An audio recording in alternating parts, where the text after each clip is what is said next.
Kita semua tahu bahwa Indonesia memang ditakdirkan untuk menjadi global player, menjadi pemain dunia, menjadi penghulunya dunia. Baik tersadar bangsanya atau tidak, baik pejabatnya sadar atau tidak, maka takdir bangsa Indonesia untuk menjadi bangsa pengendali yang berpengaruh di dunia memang ada di DNA bangsa dan negara Indonesia. Walau saat ini hutang menumpuk dengan pola pikir pejabat yang makan sekolah dari dunia barat, atau walau negara saat ini dikadali sumber daya alamnya di keduk kaum oriental yang didukung pejabat lainnya, namun kalau sudah takdir Indonesia harus menjadi negara besar, ya pasti akan mencapai juga ke sananya. Kesadaran itu mulai terbangun saat ini.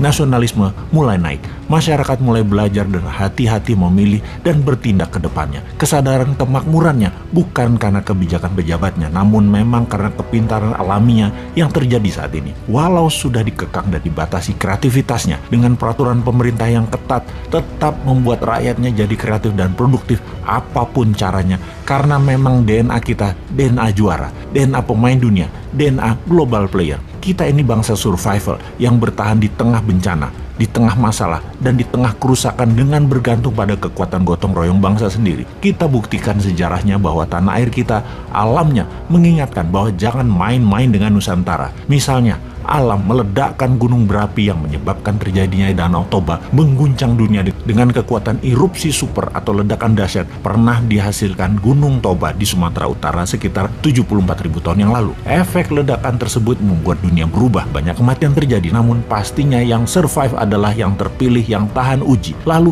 ledakan Gunung Tambora yang terletak di Pulau Sumbawa. Letusan ini diikuti oleh antara 6 bulan sampai 3 tahun meningkatnya kepulan dan letusan freatik kecil. Bumbungan letusannya menurunkan suhu global dan menyebabkan pendinginan global dan kegagalan panen di seluruh dunia pada tahun berikutnya. Periode 3 tahun tersebut dikenal dengan tahun tanpa musim panas. Dunia berubah banyak dan menjadi dewasa. Pastinya pupuk disebar di seluruh dunia. Pastinya gerakan tanah vulkanik tektonik menjadi menggeser, membuat mineral tanah dalam dan mineral tanah jarang muncul di permukaan di tanah Nusantara. Lalu ada makhluk peninggalan zaman Jurassik, satu-satunya di dunia yang namanya Komodo di Flores. Ini membuktikan satu hal lagi, spesies di Indonesia mencerminkan bangsa manusianya juga ada DNA survivalnya, DNA championnya, DNA juaranya, mutu tinggi. Kita ambil hikmahnya sekarang. Ledakan Gunung Toba dan Tambora merubah dunia. Komodo adalah makhluk survival segala zaman.